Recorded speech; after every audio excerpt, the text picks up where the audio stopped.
আমি এনেকুৱা দুখৰ সময়তো আমাৰ মাজত যিসকল শিল্পীসকল আছে তাৰে ভিতৰত আমাৰ প্ৰভাৱশালী বিনু সামন্ত চৰকাৰ তেওঁলোকক আগবাঢ়ি আহিবলৈ অনুৰোধ জনাইছোঁ আৰু তেওঁলোকে সেই গানটো গাই আমাৰ শিল্পীজনৰ আত্মাৰ প্ৰতি আমাৰ ফালৰ পৰা এক নিবেদন কৰিবলৈ মই অনুৰোধ জনাইছোঁ। অলপ আগবাঢ়ি আহিব লাগে বিনু সামন্ত চৰকাৰ।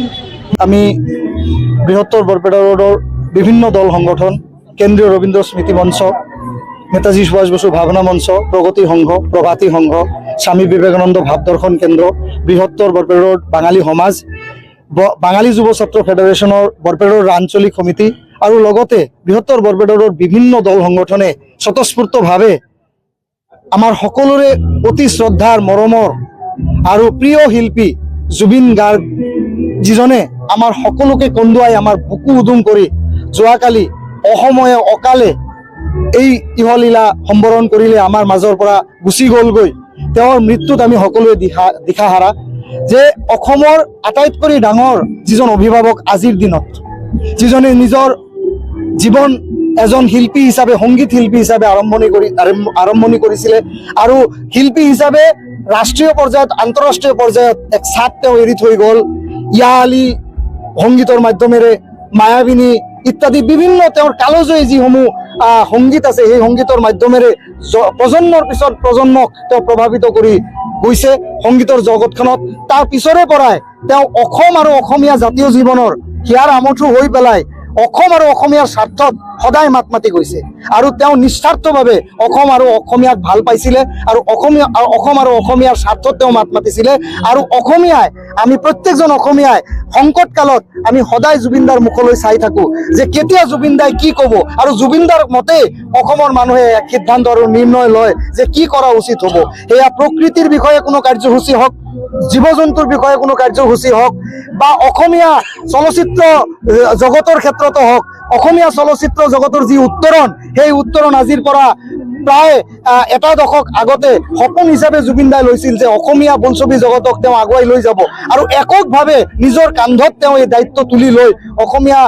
চলচ্চিত্ৰ জগতখনক উত্তৰণ তেওঁ কৰিলে। আৰু এতিয়া তেওঁৰ আৰু কিছু সপোন আছিল, সেই সপোনসমূহ তেওঁৰ হাতত আছে আৰু তেওঁ হাতত লৈ থৈছিল। আৰু এইজন অভিভাৱকক আমি অসমবাসীয়ে হেৰুৱাই আমি সকলোৱে দিশাহাৰা হৈছোঁ, আমি সকলোৱে দিশভ্ৰান্ত হৈছোঁ, আৰু আমি এতিয়া সন্দিহান হৈ আছোঁ যে জুবিনদাৰ এই নিস্বাৰ্থ অভিভাৱকত্ব কোনে নিজৰ কান্ধত তুলি ল'ব। গতিকে আমি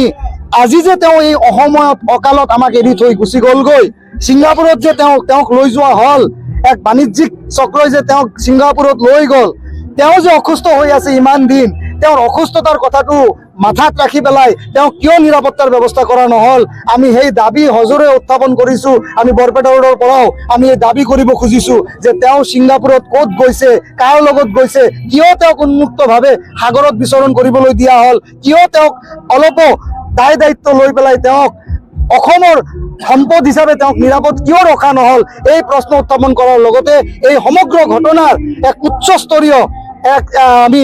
তদন্তৰ বাবে অসম চৰকাৰৰ জৰিয়তে আমি আবেদন জনাইছোঁ, আৰু অতি সোনকালে এই তদন্তৰ বিচাৰ আৰু তদন্ত কৰি পেলাই দোষীসকলক উচিত শাস্তি প্ৰদানৰ বাবে আমি দাবী জনাইছোঁ। আৰু তেতিয়াহে আমাৰ সকলোৰে প্ৰিয় অসম আৰু অসমীয়াৰ হিয়াৰ আমঠু জুবিনদাৰ আত্মাৰ প্ৰতি আমাৰ সকলোৰে আমাৰ যি দায়িত্ব, আমাৰ যি কৰ্তব্য, সেই কৰ্তব্য ইমান পালন কৰা হ'ব। ইয়াৰ মতে ইতিমধ্যে শ্যামকানু মহন্ত নামৰ এজন লোকৰ নাম সামৰি পাইছে, যাৰ বিৰুদ্ধে বহুতে ক্ষোভ জাৰিছে। হয়, শ্যাম কানু মহন্ত নামৰ এজন ব্যক্তিৰ নাম ইতিমধ্যে বিভিন্ন ঠাইত বিভিন্ন মহলত চৰ্চা হৈছে।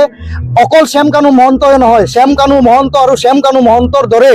যিসকল ব্যক্তি ইয়াতে জড়িত আছে, যিসকলে নিজে দায়িত্বহীনভাৱে, নিজৰ দায়িত্বহীনতাৰ বাবে জুবিন